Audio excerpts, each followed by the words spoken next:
Is Fede Alvarez the best modern horror director working in the genre today? Well, that's certainly a question that is up for discussion. But what I will say is this: he has himself another hit on his hands with this one. And despite what some of you may say, despite how some of you may feel about this film, while your opinion is certainly respected, unfortunately, I hate to disagree with you, but my guy cooked with this one. What is going on, my horror fans and friends? It is your boy Woodsboro Fanatic, and we are back with day 24 of my horror movie challenge, watching and reviewing a film I have never seen before. Today's film is Alien Romulus, the newest 2024 theatrical release in theaters now, written and directed by Fede Alvarez. Starting off with the positives, this movie looks absolutely stunning. From the cinematography to the set and costume designs, really the set designs blew me away, especially because all of this is practical. The majority of this film is practical, so most of these sets are built and just beautiful. I think this is probably the most visually stunning of all the films in the franchise. Specifically, the shots of space, the way Fede was able to create that look was fantastic, and the look of the xenomorph itself, fucking sexy. Always loved the tagline of the original film: "In space, no one can hear you," and Fede absolutely capitalizes on that concept and just that theme.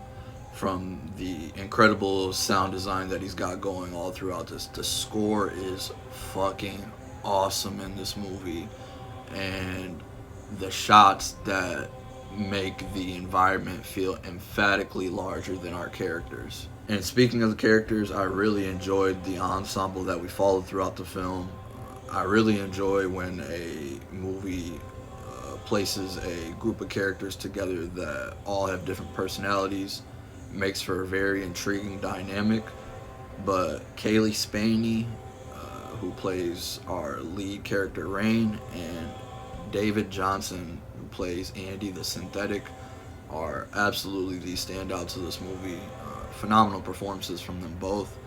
I thought it was an interesting direction that I enjoyed personally, but to make Andy sort of a sibling to our lead character made for a very interesting family dynamic that kind of takes over the theme of the film, but in a way that just provides a much bigger impact and raises the stakes. The sort of moral battle between good and evil that is presented with Andy's character, the Synthetic, I thought was extremely compelling, and the payoff for that direction for that character, I thought was very well executed, and a very fascinating payoff. I know a lot of people have complaints with this film about its lack of originality and the way it sort of feels too similar to the first two films, but me personally, I didn't mind that at all. The first two films are more of my cup of tea. That is my taste, and I think those first two films find the perfect balance between sci-fi and horror. So really, those are the only two that had caught my eye.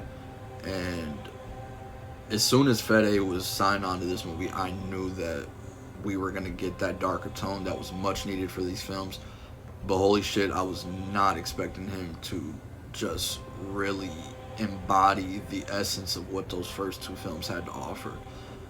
The minute the fucking opening credits come on and you hear the score kick in, that classic score from the first film, and the title font looks just like it, for me, I was just like, man, we are in for a fucking treat. One of Fede's greatest qualities as a director is the way he's able to capture violence on screen through his gore, his graphic violence, just the overall brutality of the film.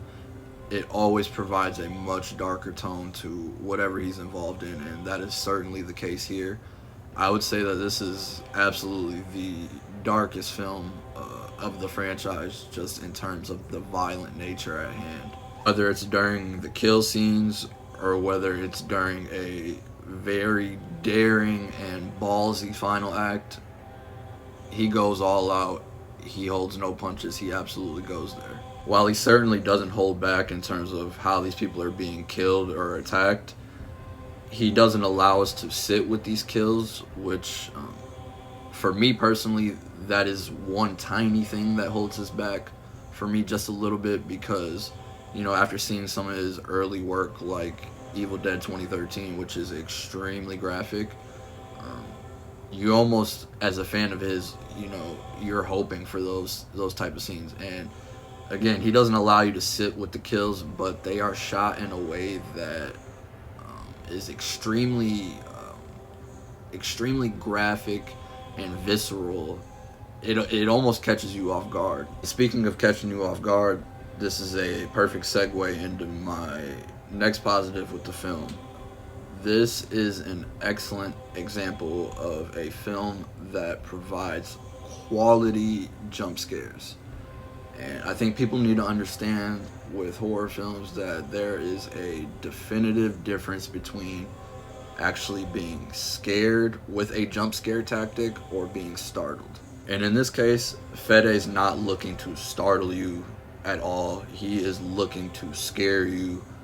Every scare in here is deliberately placed. It never feels cheap at any point. And I say these are good jump scares because not only does it manage to get that reaction out of you, but you are forced to sit with that scare and the tense and unnerving feeling that comes with that. That's where the true scare comes in a jump scare.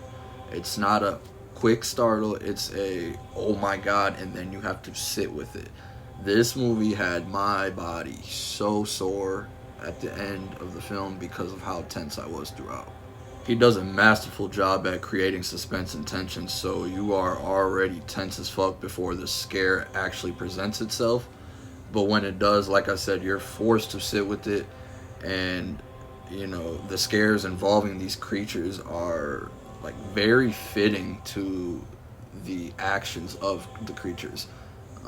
That's one thing that just makes it feel much more effective and believable, is that the way these motherfuckers are coming out and scaring you feels like something they would actually do. And like I said, of course, with every new movie, this film has gotten a number of criticisms, which me personally I don't think are very deserving. But the main course of criticism seems to be its lack of originality. And what I'll say to that is that there are a number of sequences and elements throughout this film that prove those criticisms to just be incorrect. Just to give you a couple examples without spoiling, of course, the use of gravity and temperature are both used in separate occasions to allow our characters to escape a certain situation or circumstance. Each sequence is executed with brilliant suspense and tension, but it also provides new tactics that we haven't seen before in these films. The way characters can be innovative on the fly when a situation presents itself, that right there was a perfect example of originality. I think people are just way too harsh on movies nowadays. Besides a couple callback lines that probably weren't needed and some pacing issues at the end, this was damn near a perfect film to me. Definitely go check this out, guys. I gave this 9.5 out of 10. One of the best films of the year.